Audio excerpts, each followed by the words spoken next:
Welcome back to PH.d TV, and today I'm going to talk about some one-off movie ideas that I think would make a lot of money.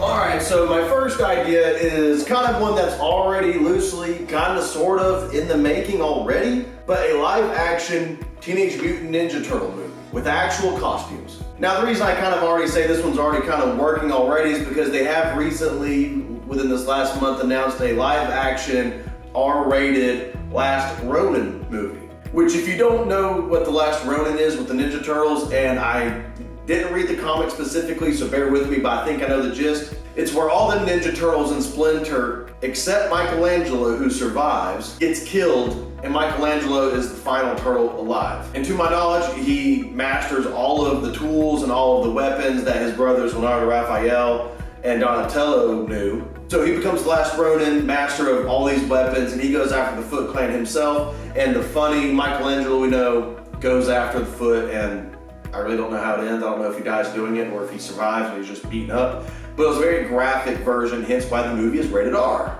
But my idea is in regards to a live action that can be PG-13 or even PG, because I know that the comics are, I've read some of the original comics, they are very bloody and R-rated. But I do think in movie format, especially since we're getting an R Ninja Turtle finally, keep it, fun for the kids, PG-13 max, but bring back, like the 90s, the actual costumes. Don't make the turtle CGI, make them tangible, make them to where it's like, yeah, obviously it is a costume design, but one, if you pull it off, that's an Oscar waiting for you right there. But two, it was just more fun when you had actual people in these costumes going around and being Ninja Turtles. And I don't know why, but I've seen the new ones that have came out, I think it's 2016-13 time range with Megan Fox.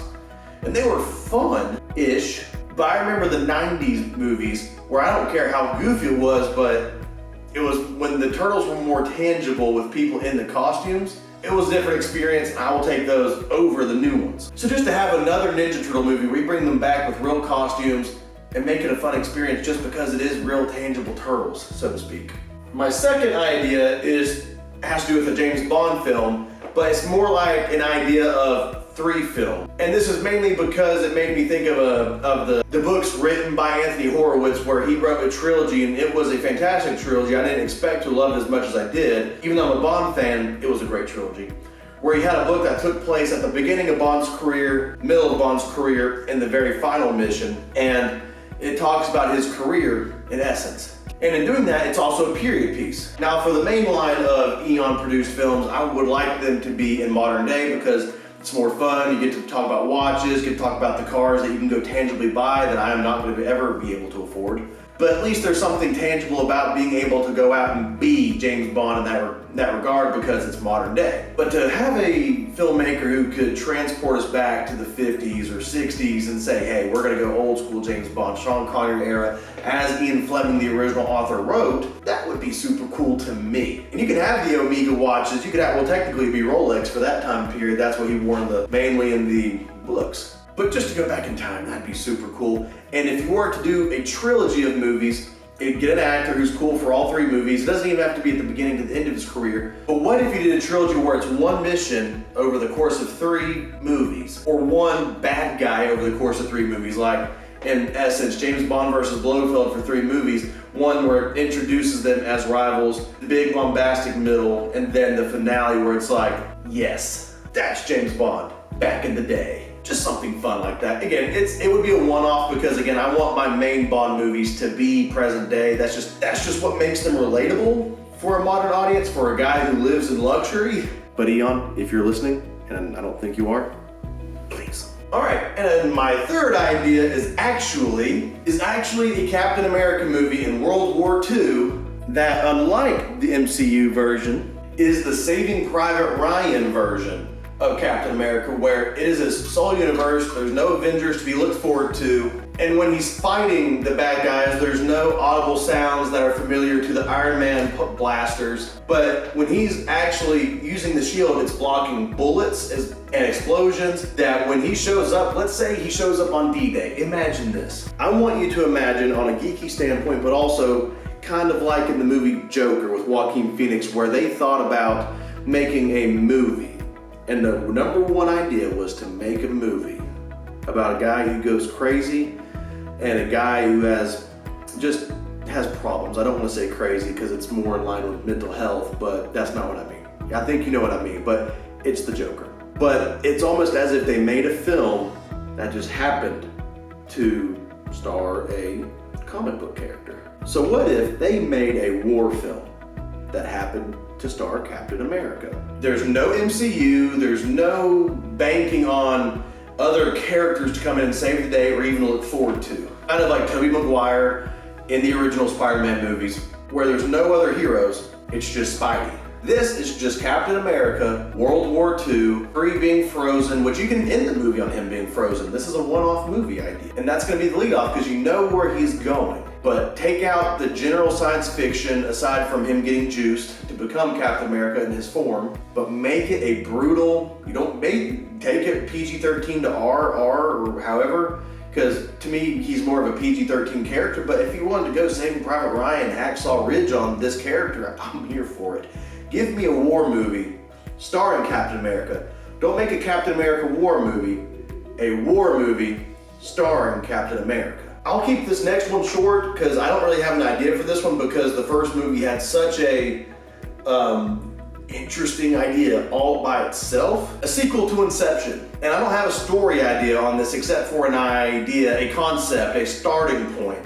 I don't have a beginning to end, just an idea, because I don't want to see Leonardo DiCaprio again in Inception 2. His story ended, he got to go home, got to see his kids, he had his happy ending. I would personally like to see Joseph Gordon-Levitt continue in his footsteps as the Dreamweavers, makers, or I know there's architects and other things, but I don't remember his exact one. Because he was pretty much the exposition guy in the first movie. But I think Joseph Gordon-Levitt is actually one of the most underrated actors. I think he's great. I know he did Don John as a movie, and I kind of wish he stuck with directing too, because I liked that movie. But he's just kind of there at this point, and I think that there is a sequel to be made in that world with the ideas that the first movie provoked and made. And I'm just saying, I think most people would agree the creativity of that movie is what makes it so intoxicating. So just an Inception sequel with Joseph Gordon-Levitt kind of filling in the shoes of what Leonardo DiCaprio did, but find his own motivations, find his own story, and that'd be a Christopher Nolan and his brother, I think. But no, I think Christopher Nolan made that script by himself, but maybe wrong. But you got the idea. They're better writers than I am. That's just the idea. And lastly, this one to me could be either or. And this would be in terms of a TV show and or a movie. And this one makes me reminisce on the last Hunger Games movie, I forgot what it was called, A Song of Snakes and Birds. I'll put the poster so you know what I'm talking about. I'm losing the name of the title as I speak. But to me, and this is just an opinion, I loved actually that movie more than I thought I would.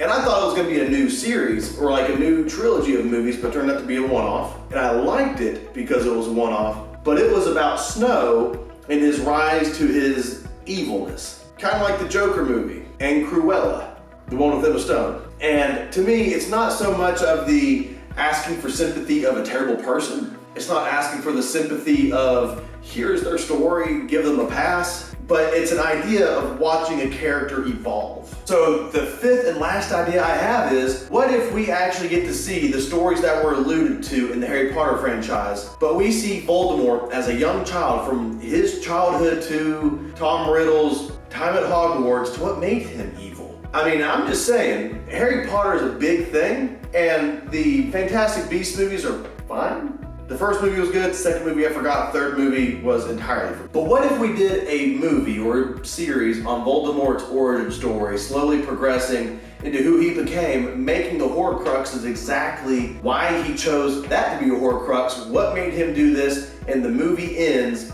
or the show ends, on him making Harry as a child a Horcrux and why he went after the Potters in the beginning. And the series and the movie closes out on the scar he gave Harry. And as the credits roll, we see news articles of the Dark Lord has disappeared, he has been defeated, or whatever the case was, whatever the headlines would be, creative freedoms. But we see exactly who this guy was, because one, Ralph Fiennes did a great job. He's Voldemort's often considered one of the top tier villains with Darth Vader and all those people. And we've had the Darth Vader origin story with the prequels. We've had the Joker origin story. So to me, I think if we went dark with it, especially if we are actually about to go into a Harry Potter TV show on Amazon, HBO, what if we did that with Voldemort? If they did that and it was well done, consider me in my chair with popcorn watching it. With that being said, comment down below what you think of my ideas for one-off movies or TV shows. Let me know if you have ideas for what you think would be a really good one-off. Let me know. I want to have some conversation because I love ideas. I like imagining what possibly could be, because think about it this way. If you've thought of it as somebody who likes these properties and you don't make money off of thinking like this, there's a good chance that the people who do make money off of these properties have thought of your idea, and that there's always a chance. Again, comment down below, subscribe, and again, this has been PH.d TV. I'll see you next time.